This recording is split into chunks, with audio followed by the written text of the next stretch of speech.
Kalau misalnya Yesus bukan Kristen, kenapa saya harus jadi Kristen? Saya kan kalau nonton TV tiap jam sekitar jam 6, kalau nonton TV tiba-tiba ada yang gangguin. Gangguin? Iya. Apa? Saya lagi nonton misalnya. Iklan. Azan maghrib. Seorang muslim itu mencintai Yesus 2 kali. Lebih benar dan lebih proporsional. Selamat datang di Rukun Podcast. Assalamualaikum Bang Coki. Waalaikumsalam. Masya Allah. Thank you udah datang di Rukun Podcast. Sama-sama. Alhamdulillah. Ini Coki pemuda tersesat bukan nih? Aduh. Insya Allah enggak ya. Enggak lah. Insya Allah enggak. Maksudnya jangan tersesatnya jangan tersesat. Oke, buat sahabat Rukun, ini adalah Bang Coki. Tapi namanya asli siapa Bang? Nama saya Ronald Octavianus Simanulang. Octavianus Simanulang. Berarti marga Simanulang ya. Tapi memang akrab panggil Bang Coki nih, nggak apa-apa nih ya. Panggil aja Bang Coki. Oke, bebas. Bang Coki. Nanti sahabat Rukun akan menyimak nih, banyak nih insya Allah sharing-sharing dari Bang Coki yang insya Allah juga kita bisa mengambil inspirasi dan manfaatnya. Ya. Bang Coki ini kan secara dari lahirnya di Jakarta ya? Iya. Lahir di Jakarta, besar di Jakarta. Jakarta. Nah, kita pengen tahu nih, sebelum akhirnya memilih hijrah secara keyakinan, memilih menjadi seorang muslim, tentu kan pasti ada landasan yang cukup besar. Nah, tapi dibalik dari itu, sebenarnya dari latar belakang Bang Coki sendiri, kehidupan di rumah, ataupun secara keyakinan sebelumnya tuh gimana sih? Ya, hidup saya seperti anak-anak pada umumnya sih ya. Masa kecil diasuh orang tua, ya alhamdulillah saya diasuh oleh orang tua yang sangat baik ya, yang sangat mengurusi saya, mendidik saya, merawat saya dengan baik ya, mulai dari secara jasmani maupun rohani tentunya. Ya, saya difasilitasi ya kebutuhan primer, sekunder, semuanya lengkap lah. Dari pangan, sandang, papan, semua lengkap, alhamdulillah. Dan sampai juga ke ranah pendidikan ya, saya juga disupport, disekolahkan di sekolah yang mana memang dipilih karena kami juga adalah keluarga yang cukup aware terhadap agama gitu loh. Oke. Nggak acuh lah terhadap agama. Oke. Gitu. Jadi agama itu adalah sesuatu yang penting di kehidupan kita sebagai manusia gitu lah. Makanya saya disekolahkan di sekolah yang agama lah, sekolah agama ya. Karena saya dulu beragama Katolik Roma ya. Jadi saya disekolahkan sejak TK di sekolah Katolik gitu. Dari TK. Tapi Katolik Roma itu maksudnya sama ini berbeda ya? Katolik Roma dengan mungkin Protestan ya? Iya, berbeda. Oh iya, berbeda. Berarti Katolik Roma atau Kristen Protestan gitu ya? Betul, seperti itu. Ya, saya disekolahkan dari TK itu sudah sekolah Katolik ya, SD juga, SMP juga, dan selain itu saya juga dibesarkan di lingkungan yang juga umat Katolik ya, di lingkungan umat Katolik, di tengah-tengah juga umat yang beragama lain ya, seperti Islam, gitu. Kalau misalnya Buddha gitu, ya. Dan tapi kalau misalnya untuk pendidikan agama di luar sekolah juga saya disupport, difasilitasi gitu dengan membawa saya ke sekolah minggu. Gitu ya. Orang tua saya termasuk ibu saya alhamdulillah sangat peduli. Religius ya. Religius. Alhamdulillah saya berada di keluarga yang tidak mengabaikan religiusitas gitu lah umpamanya. Tidak mengabaikan Tuhan gitu umpamanya, seperti itulah. Seperti itu sih, saya dididik sebagai seseorang yang beragama, itu sih intinya. Jadi artinya rajin, kemudian ya walaupun kepaksa tetap datang gitu. Maksudnya di lingkup yang benar-benar religi dan sesuai dengan keyakinan gitu kan. Iya, memang saya dididik lah, dibiasakan untuk ya bergereja tiap minggu, ya bersekolah minggu, dan ya secara gereja ya saya bukan maksud untuk pamer atau sombong ya. Saya sebagai awam aja sih sebenarnya, sebagai awam yang nggak mau, saya sebagai manusia tuh nggak mau sombong. Jadi saya merasa butuh ada kekuatan lain gitu ya, kekuatan pihak lain yang maha kuasa, yang maha tinggi, yang melindungi, menaungi saya. Yang saya sadar itu adalah Tuhan. Maka saya harus sebagai seseorang yang beragama dulu ya, saya harus menjalani kehidupan beragama, tatanan beragama. Ya dalam agama saya waktu itu Katolik ya, diantara contohnya inilah penerapannya di antara 7 sakramen dalam kekatolikan Ya saya alhamdulillah ya qadarullah saya dibimbing orang tua saya mengikuti beberapa sakramen, misalnya dari sakramen baptis yaitu sakramen pembaptisan, kita tahu itu apa itu baptis, lalu sakramen ekaristi. Ekaristi itu yang tiap minggu kita lakukan. Lalu ada sakramen krisma ya atau sakramen penguatan, lalu ada sakramen pertobatan atau pengakuan dosa yang mungkin teman-teman pernah lihat di film-film. Cukup familiar lah ya. Cukup familiar sakramen pengakuan dosa. Lalu ada ya itu aja sih, baru itu aja yang saya lakukan. Karena selebihnya itu sakramen-sakramen yang tahapannya lebih tinggi. Misalnya apa? Sakramen pernikahan. Ya saya belum. Oke. Lalu selanjutnya sakramen imamat nggak bisa karena sakramen pernikahan dan imamat ini adalah dua panggilan yang berbeda. Sakramen pernikahan adalah ya menikah dengan manusia. Kalau sakramen imamat ini umpamanya ya menikah dengan Tuhan, mengabdi, menjadi hamba Tuhan, menjadi imam. Namanya kan imamat ya. Imamat, mengabdi, menjadi imam, menjadi pelayan Tuhan. Apa peran-perannya? Contohnya misalnya jadi pastor, frater, bruder, suster gitu. Lalu yang terakhir sakramen perminyakan atau sakramen perminyakan ini urapan untuk orang-orang sakit biasanya atau menjelang ajal biasanya. Yang kata-kata diurapi itu ya? Ya, itu biasanya kalau misalnya udah mau lagi sakit, udah mau sekarat gitulah di sakramen perminyakan. Ya di antara 3 sakramen ini saya tentu tidak mengikuti. Hanya sampai sakramen krisma doang. Ya kalau dibilang taat, saya bukan maksud untuk pamer gitu ya saya sebagai seorang awam yang cukup ya hanya ingin mengikuti aja sih, hanya ingin sebagaimana manusia yang butuh beragama dan saya ikuti gitu, saya nggak abai gitulah. Saat itu kegiatan-kegiatan yang memang efektivitasnya itu terkait religi nyaman aja sih. Dan maksudnya asik aja gitu. Maksudnya belum ada namanya pertanyaan kenapa saya harus menjalani dari TK, ini gitu. Ya dari TK sampai dari TK saya di sekolah pun dididik oleh suster dan guru saya untuk bergereja ya. Sampai SD, SD juga berlanjut sampailah saya di SMP, itu tepatnya kelas 2 SMP lah. Kelas 8 ya itu namanya. Kelas 8 saya juga masih bersekolah di sekolah Katolik dan saya baru ngeh ketika guru saya mengajarkan tentang konsep ketuhanan ya ada di dalam agama saya, agama Katolik saat itu. Itu justru di SMP ya? Di SMP kelas 2. Dikatakan bahwa Allah kita itu ini konsep ketuhanan ya, masalah teologi ya, masalah teologi. Saya mendengar pengajaran bahwa Tuhan kita atau dulu saya saat masih menjadi Katolik, saya menyebutnya sebagai Allah. Allah kita itu Allah Tritunggal. Seperti itu, Allah Tritunggal. Jadi dia Allah kita Esa, namun dia bermanifestasi menjadi tiga rupa, yaitu Bapa, Putra, dan Roh Kudus gitu loh.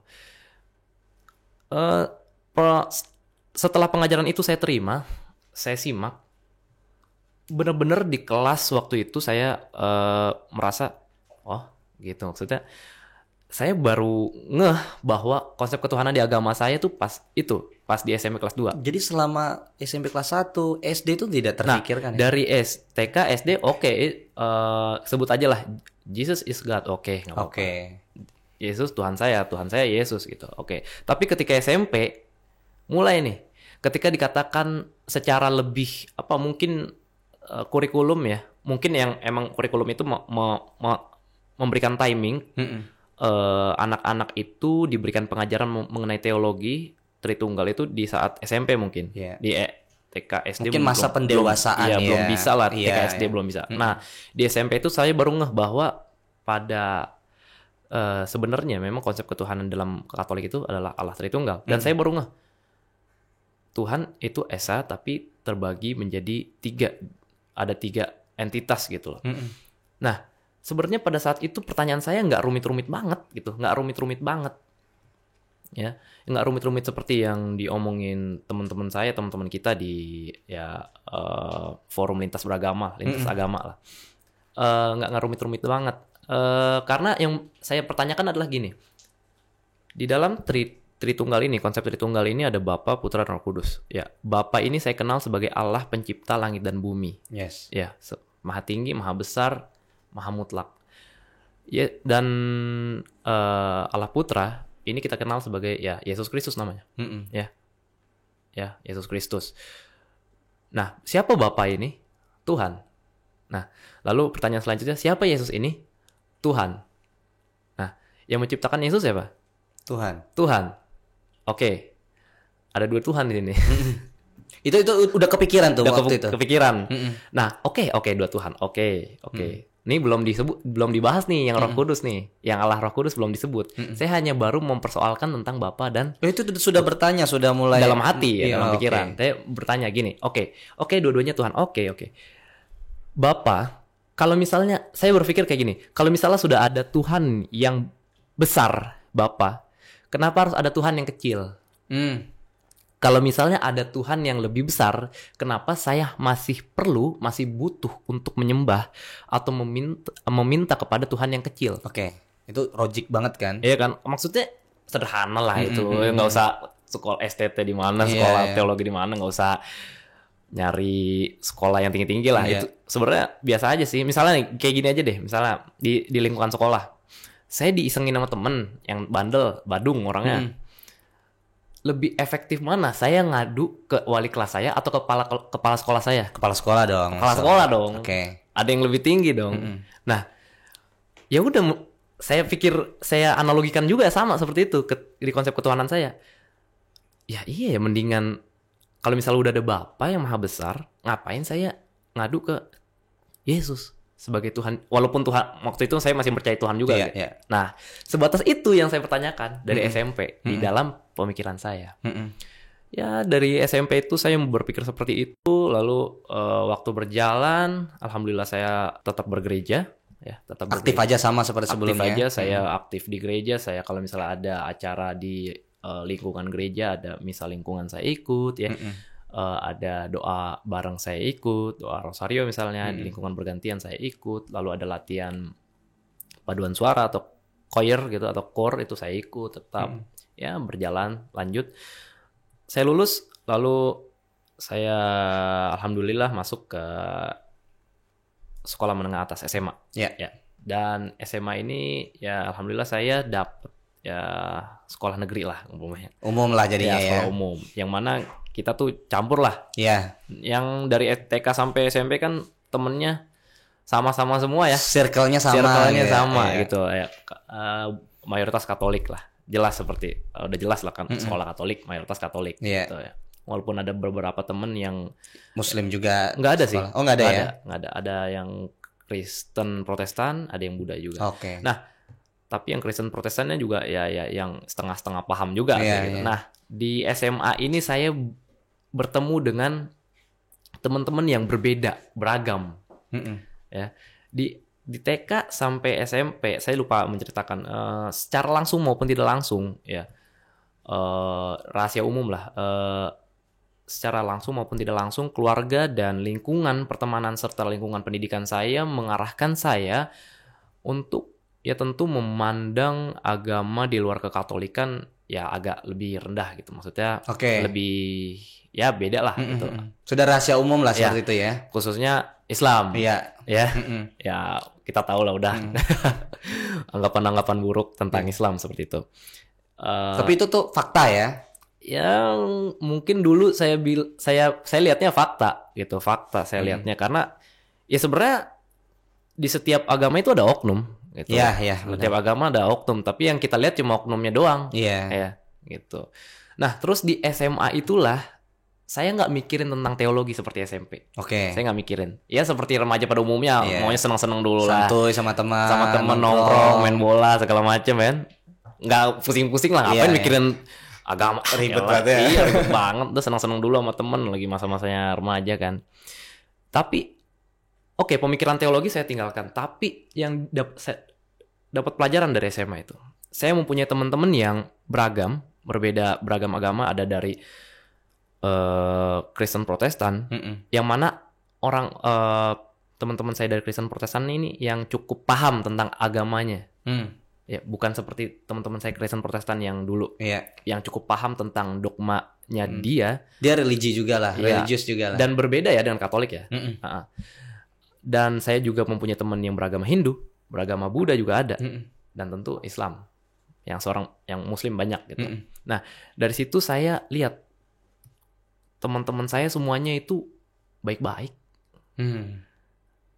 Maksudnya dia tidak membedakan antara agama apa agama apa, baik-baik aja gitu, baik-baik, main aja gitu. Baik-baik. Ternyata anggapan saya dulu mungkin agak-agak kasar ya. Mungkin saya mengira umat muslim nih iblis mungkin gitu ya. Ketika SMA saya lihat ternyata teman-teman kita, saudara-saudara kita umat Buddha ada yang baik, ada yang buruk. Ya. Dari Hindu ada yang baik, ada yang buruk. Dari Protestan ada yang baik, ada yang buruk. Begitu juga dari Islam. Ya. Ada yang baik, ada yang buruk. Ya. Lalu dari situlah pandangan saya mengenai Islam, dari yang tadinya minus, benar-benar minus ya, ke netral. Oke. Ya. Itu fase karena circle ya. Circle yang secara langsung maupun nggak langsung membuat pemikiran. Ya, membuat pemikiran saya jadi netral gitu lah. Jadi saya bisa menilai dengan objektif gitu segala sesuatu. Nah, di SMA itu lalu berlanjut lagi, alhamdulillah saya lulus dan dapat Allah berikan kesempatan untuk saya berkuliah di salah satu perguruan tinggi di Jakarta, yang mana tentunya saya juga bertemu dengan pengajar dan teman-teman yang juga beragam gitu ya, yang tentu nggak seperti di lingkungan pendidikan saya sebelumnya dari TK sampai SMP itu. Ya sama saja, banyak ya, ada yang Protestan, ada yang Hindu, ada yang Buddha, ada yang Muslim gitu. Oke. Ya. Nah, dengan dua fase itu di SMA dan di perkuliahan, saya jadi tambah objektif gitu pemikiran saya. Tambah objektif, tambah kritis, nggak sepihak seperti itu. Oke. Faktornya karena? Ya itu. Karena mulai dari SMA tadi sudah netral nih. Ternyata mereka bukan iblis sih. Manusia biasa loh. Iya dong. Saya juga manusia biasa, saya juga tahu aib-aib saya gitu. Iya, benar. Saya juga jadi bisa berpikir objektif gitu. Iya. Ya. Jadi jernih lah kalau menghadapi suatu informasi, jernih dulu, jangan negatif dulu gitu. Kita selidiki dulu, baru kalau udah kita ketemu sampai akar-akarnya, baru kita bisa memutuskan ini baik atau enggak. Itu dulu gitu. Minimal doktrin yang dulu udah hilang lah ibaratnya ya. Kalau doktrin sih saya agak-agak mengenyampingkan dulu. Kan saya bilang tadi, saya agak mengenyampingkan masalah teologi di SMA itu. Iya. Ya, tapi saya tetap bergereja. Iya. Sebagaimana seorang Katolik pada umumnya.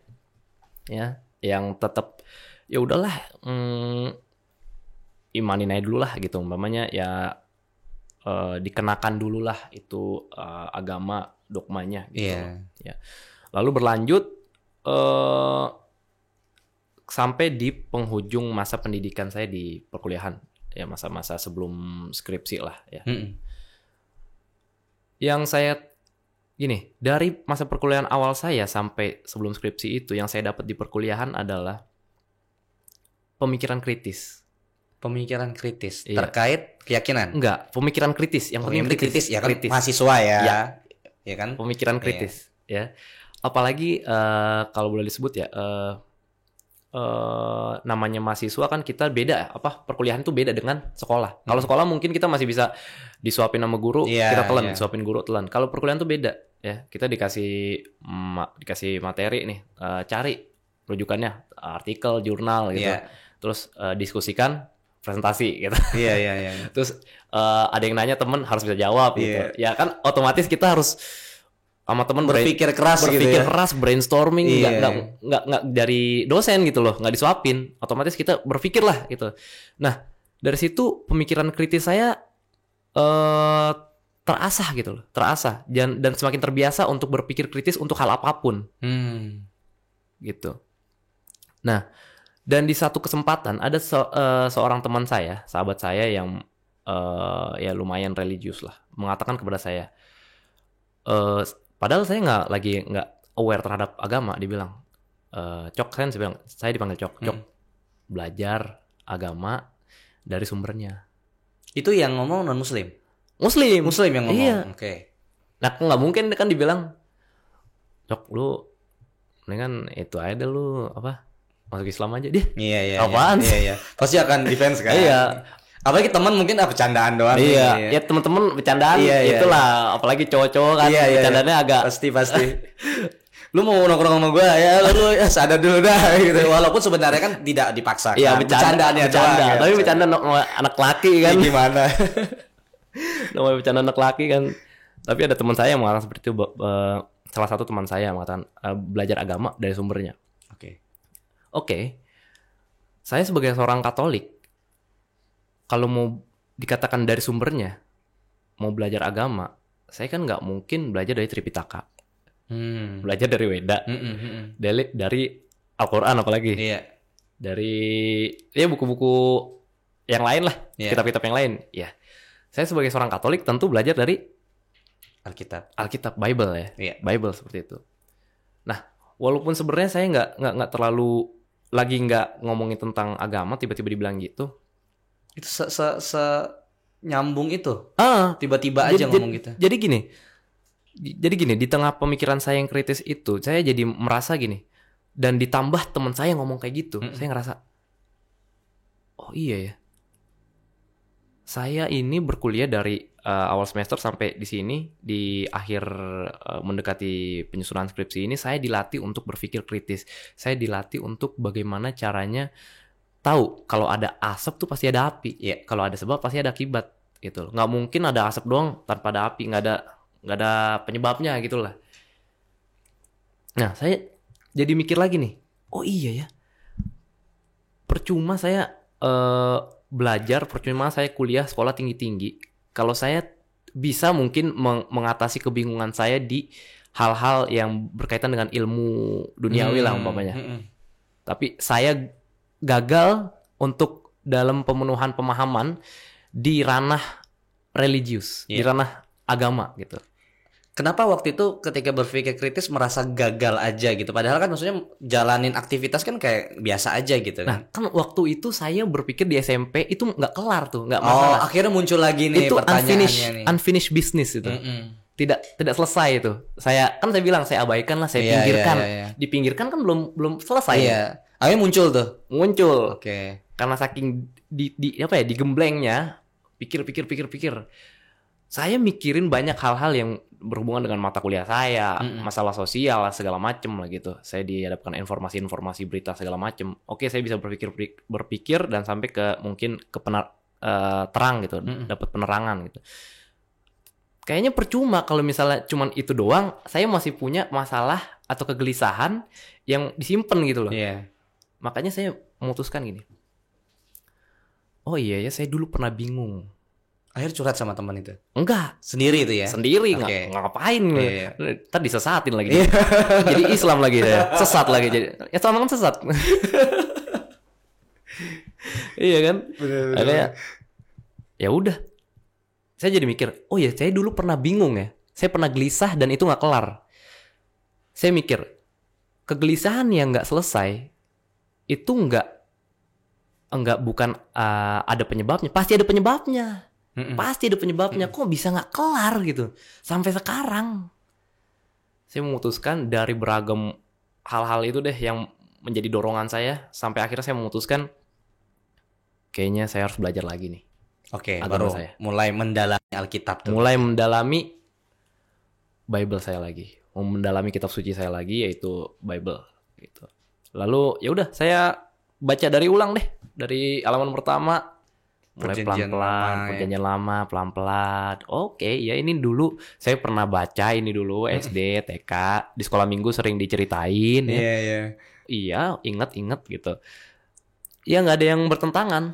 Sampai saatnya saya mengkaji lebih ke agamanya, bukan ke literatur. Tadi kan literatur ya, lebih ke agamanya. Di dalam Bible itu yang jadi concern saya kan ini masalah konsep ketuhanan ya, yang dulu SMP. Di dalam Bible itu konsep ketuhanan itu jelas ya, bahwa ya di dalam Ulangan 6 ayat 4 misalnya ya, Musa berkata, hai bangsa Israel, dengarlah bangsa Israel, Tuhan Allah kita Tuhan itu Esa gitu. Lalu diulang lagi oleh Yesus di Markus 12 ayat 29, dikatakan hukum yang terutama ialah dengarlah hai bangsa Israel, Tuhan Allah kita Tuhan itu Esa. Diulang lagi sama Yesus sendiri kan. Jelas Tuhan itu Esa titik gitu. Nah, ketika di ranah agama, di era dogmatis atau teologis, dikatakan bahwa Allah itu Esa namun Tritunggal. Ada namunnya, ada tapinya, ada komanya di situ. Yang berwujud ibaratnya. Ada Bapa, Putra, Roh Kudus. Ada komanya, ada terusannya. Padahal di dalam literaturnya titik udah. Titik. Dalam benak saya, kok bisa ya literatur dengan dogma agamanya berbeda? Literatur, bayangkan literatur yang menjadi dasar nih, dasar iman dengan dogma agamanya berbeda. Yang di dalam literatur itu dikatakan Tuhan itu Esa, yang di dalam dogma agamanya itu dikatakan Tuhan itu Esa, tapi Tritunggal. Itu berapa lama dari membaca literatur yang ada di kitab suci dan akhirnya mulai mempertanyakan terkait realitas cara beragamanya? Kurang lebih ya setahun lah. Setahun ya. Berarti observasinya udah mencoba mengulik apa yang ada di kitab suci dari Bible, kemudian mulai membahas dari sisi teologis itu 1 tahun ya. Setahun lah. Nggak cuma dari itu doang sih, dari mungkin liturgi ya, tapi mungkin itu agak saya kesampingkan dulu. Liturgi, tata cara ibadah nanti lah itu. Nah, itu masalah ketuhanan dulu misalnya. Masalah ketuhanan dulu. Itu bertanya nggak abis itu? Apa maksudnya ini udah mulai mempertanyakan lagi nih. Oke, kok kenapa nih menjadi ada tapinya, ada tritunggalnya? Itu coba mempertanyakan ke siapa gitu? Enggak sih, saya nggak berani. Takut diusir sih. Karena kan memang Indonesia ini kan sensitif ya terkait keyakinan ya. Kalau misalnya saya juga mempertanyakan, sebelum saya mempertanyakan, saya sudah meriset secara sendiri ya, dari ya kita tahu internet, kita udah informasi udah maju lah zaman sekarang. Internet udah luas sekali informasinya, YouTube juga banyak informasinya. Jadi yang saya cari yaitu informasi dari siapa selain dari imam-imam yang saya percaya, misalnya pastor-pastor, pendeta-pendeta ya. Saya cari tuh literaturnya. Di YouTube juga banyak tuh yang bikin podcast penjelasan mengenai Tritunggal atau Trinitas.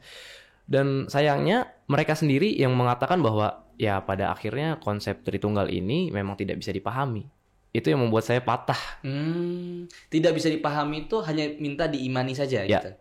Kurang lebih seperti itu. Itu membuat saya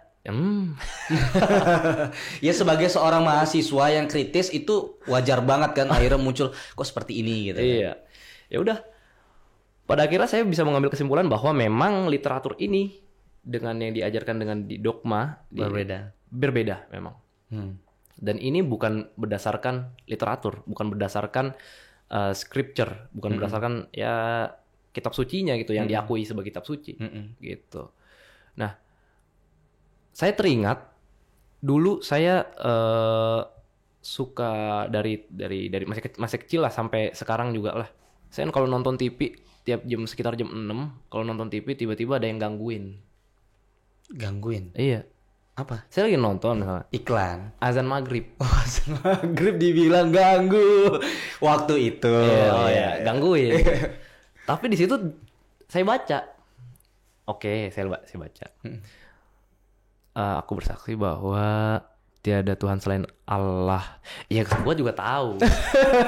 Terus apa? Sombong banget. Iya. Tampilin TV. Emang terus kenapa? Saya juga tahu. Di Bible saya juga ada gitu loh. Terus aku bersaksi bahwa Muhammad utusan Allah. Ya Yesus juga. Emang kenapa? So what gitu loh. Tapi sudah berpikir itu? Ya emang dari kecil itu saya ingat saya dulu pernah kayak gitu. Pas di masa kuliah itu.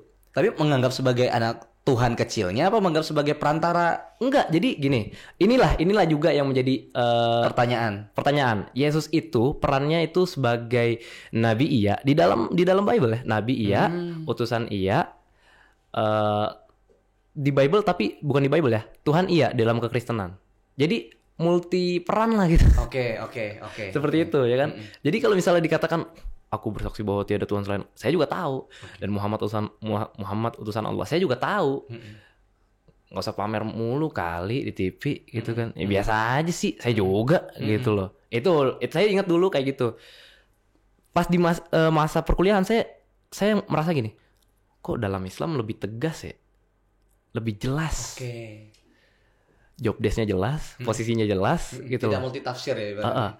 Hierarkinya jelas gitu loh. Jadi ada Tuhan yang penguasa dan ada utusan. Udah utusan dah, nggak ada apa-apa lagi udah.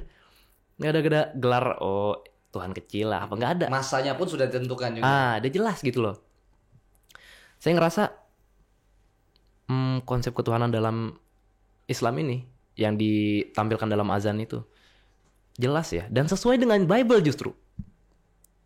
Itu terfikir sekali atau memang karena azan berkali-kali tuh?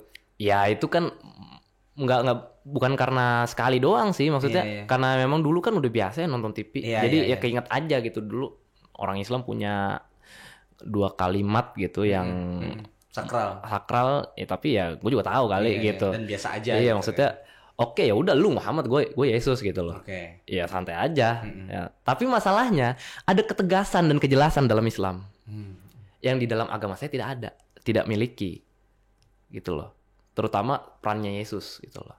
Multi. Gitu. Berarti hidayah pertama ini muncul lewat azan nih ya? Enggak juga. Oh mungkin bisa juga kali. Maksudnya kan hidayah itu kan banyak. Iya. Rentetan peristiwanya itu kan. Nggak cuma satu doang. Banyak. Apalagi kritis nih, observasi kan. Nah, saya lihat dalam Islam tuh lebih jelas gitu loh. Ada Tuhan, ada Nabi, ada Tuhan, ada utusan gitu. Jadi, oke, saya pelajari lagi Bible. Ternyata memang Yesus tuh bukan Tuhan. Itu nggak ada di situ dinyatakan di Bible itu menyatakan bahwa Yesus adalah Tuhan. Yesus juga tidak pernah mengaku sebagai Tuhan. Bahkan Yesus berdoa sampai mukanya menyentuh tanah. Ngapain? Sujud. Ups. Iya kan, saya sebagai penerjemah. Oh seperti itu. Nggak ada kalau misalnya penjelasan aku adalah Tuhan. Nggak ada. Mau dicari di mana? Bahkan saya juga nyari dari pendeta pun bilang emang nggak ada. Emang apa? Paling jawabannya gini ya, kalau pendeta-pendeta yang tetap saya hormati sampai sekarang, paling jawabannya gini. Ya ngapain Yesus ngaku sebagai Tuhan? Ngapain Tuhan minta disembah gitu. Itu sih jawaban klasik lah. Ya tapi kan sebenarnya memang seperti itu. Kalau misalnya ada instruksi untuk disembah ya udah saya lakukan, tapi nggak ada ternyata di dalam Bible. Nggak ada gitu. Bahkan dia berdoa sampai muka menyentuh tanah gitu loh. Dan dia berulang kali meminta dan bersyukur menengadah ke langit. Menengadah ke langit tuh menengadah ngadep siapa? Ngadep siapa itu? Kalau Yesus Tuhan, dia menengadah ke langit tuh ngadep siapa? Artinya Alkitab sedetail itu loh ya? Sedetail itu sebenarnya. Bahkan bahkan seperti aturan-aturan tata cara atau liturgi beribadah yang saya lakukan sebagai seorang Katolik nggak ada di dalam Bible. Di dalam Bible itu malah justru ada sebelum masuk ke tempat ibadah atau kemah pertemuan namanya dulu, itu disuruh mencuci tangan sama mencuci kaki. Wuduh dong. Iya dong. Oh iya. Terus ternyata ada aturan mengenai kuliner. Ada aturan. Jadi kita nggak boleh makan segala sesuatu gitu loh. Oke, berarti di Bible juga B2 segala macam nggak ada? Nggak boleh. Nggak boleh dimakan. Itu jelas. Dan itu di perjanjian lama. Tapi sanggahannya gampang kalau sebagai pendeta. Itu kan perjanjian lama. Ada perjanjian baru setelah itu. Ada perjanjian baru yang udah yang kita pakai nih perjanjian baru. Oke. Lah, sekarang gini yang saya tanyakan, ya udah ngapain dibukukan dalam satu buku? Kalau misalnya ada yang lama dan yang baru. Hargai dong itu perjanjian lama. Gitu. Kalau misalnya memang nggak dipakai, ngapain tetap di situ gitu loh? Tetap kalian pakai dan kalian bawa-bawa, kalian simpan di rumah. Itu sih sebenarnya ya. Kalau nggak jadi kontroversi ya, Bible ini sebenarnya isinya adalah kalau nggak itu ya isinya Islam. Secara observasi selama 1 tahun itu dan sekarang menjadi mu'alaf ya mungkin ya, itu memang benar-benar relate banget sama ajaran Islam. Bukan relate lagi, memang Bible itu kan isinya adalah cerita para nabi terdahulu sebelum Nabi Muhammad SAW kan, dan isinya memang ajaran-ajaran Nabi itu kalau ya cuma ulang-ulang doang ya. Ayo umatku, ayo menyembah Tuhan yang satu gitu. Ayo kita tinggalkan penyembahan berhala, itu doang. Itu diulang mulu dari perjanjian lama sampai perjanjian baru, itu doang kok. Nggak ada yang lain. Ya. Terus ketika sudah masuk ke tahap yang lebih dari objektif, tahap sudah mulai mempertanyakan dan ternyata diobservasi fakta seperti itu, apa yang dilakukan sama Bang Coki? Ya udah saya lihat, oh ternyata memang yang di dalam Bible itu mereka para nabi dan termasuk Yesus sendiri ya, termasuk teman duetnya sendiri. Kalau kita bisa lihat bahasanya, Yohanes Pembaptis dulu ya, kita mungkin mengartikannya sebagai Yahya alaihissalam. mungkin ya mereka semua itu seorang muslim kan. Ya, kalau mereka melakukan tatanan itu semua ya mereka seorang muslim, mereka bertuhan yang satu, bertuhan yang esa, mereka beribadah dengan cara seperti itu. Mencuci tangan, basuh kaki juga, ada aturan mengenai makanan, ada aturan dalam kehidupan gitu, nggak bebas gitu. Terus pertanggungjawaban hidup tuh kalau saya berdosa, saya yang tanggung gitu, saya harus bertobat. Jadi saya nggak melimpahkan dosa saya kepada nabi saya. Saya nggak melimpahkan. Itu di Bible ada? Ada justru. Jadi pokoknya bunyinya gini, walaupun dosamu semerah kirmizi, umpamanya Tuhan akan mengampuni sampai dosamu bersihlah seputih salju gitu. Jadi ada pertobatan itu nggak menghapus dosa itu nggak harus mengorbanin orang gitu. Iya. Jadi kita kalau dosa ya tobat, udah itu aja sih, simple, nggak usah ribet-ribet gitu. Jadi gitu. Jadi ada di dalam Bible itu pengesaan terhadap Tuhan, ya, lalu aturan untuk patuh terhadap Nabi, ya, terus patuh terhadap caranya beribadah, lalu ada aturan-aturan lain yang mengikuti tentang adab, akhlak, menghormati orang tua, berhubungan dengan sesama lah umpamanya itu, terus sampai ke peraturan mengenai sampai ke kuliner juga, aturan mengenai makanan juga ada gitu. Jadi ya secara esensial dan yang mereka lakukan adalah mereka berislam gitu loh. Mereka adalah seorang muslim. Jadi begini. Yang pertama yang mereka lakukan adalah Islam. Yang kedua, apakah Yesus seorang Kristen? Itu pertanyaan muncul tuh. Iya. Apakah Yesus seorang Kristen? Karena di pertanyaan pertama tadi sudah terjawab. Apakah iya yang dia lakukan adalah keislaman? Iya. Lalu yang kedua, apakah Yesus seorang Kristen? Ternyata jawabannya enggak. Bahkan saya memperoleh jawaban ini bukan dari literatur Islam, dari mulut pendeta dan para pastor sendiri. Oh, gitu. Ya memang bukan, dia seorang manusia biasa, seorang orang dari suku anak-anak bangsa Israel, dari Bani Israel dibilangnya. Dia bukan seorang Kristen. Tapi secara perbedaan pendapat ada nggak sih kayak gitu? Nggak ada. Tentang peristiwa benar itu dari, maksudnya tidak sama sekali mengkonfirmasi tentang Kristen gitu. Apa? Yesus adalah Kristen? Iya. Semua sepakat Yesus bukan Kristen, nggak mungkin Yesus Kristen. Karena Kristen itu artinya pengikut Kristus. Oh iya. Ya. Christian kan? Iya. Indonesian, Singaporean, Australian, American gitu makanya kayak ya itu kan sebuah kaum doang. Iya. Kalau dibilang Christian adalah orang-orang yang pengikut Kristus, pengikut Yesus. Yesusnya Kristen bukan? Bukan. Ya udah bukan. Karena yang ngikutin ke ini sendiri sebagai objeknya lah ibaratnya. Ya kalau misalnya Yesus bukan Kristen, kenapa saya harus jadi Kristen? Wah.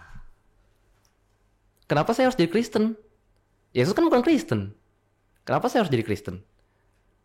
Mendingan saya ikutin yang dia lakuin aja. Menyembah Tuhan yang satu, berdoanya nempelin muka ke tanah. Luar biasa. Masya Allah. Clear banget ya? Iya kan, apalagi udah clear banget. Ya ngapain? Ya, kalau misalnya saya mengikutin itu, kalau dibilang Kristen saya lebih mengikuti Yesus daripada Christian, apalagi yang zaman sekarang ya. Oke. Berarti next step-nya, apakah waktu itu mencoba mengobservasi Islam yang notabene-nya tadi ketika di-compare itu Islam banget? Nah, sebenarnya berbarengan dengan itu saya juga suka baca-baca literatur atau video-video tentang keislaman ya. Itu juga berbarengan ya? Berbarengan juga. Sebenarnya dari udah mulai menemukan bahwa iya nih mulai ke arah ke Islam nih. Coba saya lihat Islamnya. Bagaimana sih sebenarnya? Oh ternyata memang linear seperti itu. Gitu loh. Bahwa memang prinsip kehidupan kita sebagai makhluk Allah, prinsip supaya kita bisa hidup sukses di dunia dan akhirat ya udah mengesahkan Tuhan, ikutin Nabi, beribadah ya, berdoa sujud, udah itu doang ya.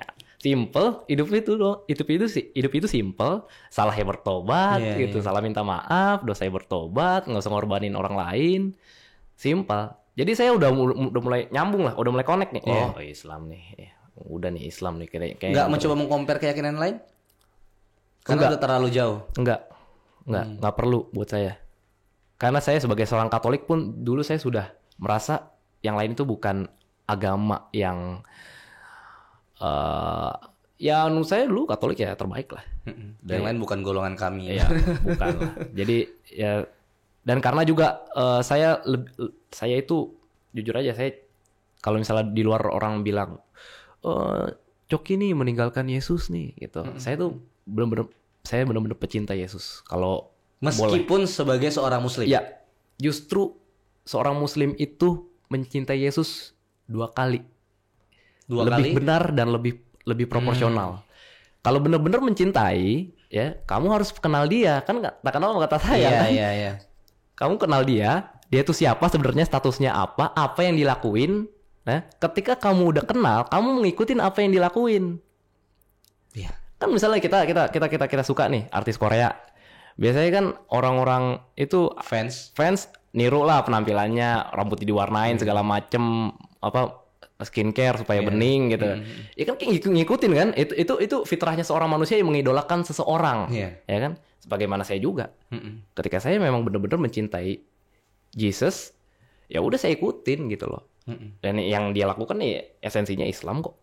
Esensinya Islam. Ketika saya berislam, saya nggak meninggalkan Yesus. Yang notabene-nya Nabi Isa yang wajib kita imani sebagai Nabi, Rasul. Gitu. Itu sih. Selamat datang di Rukun Podcast.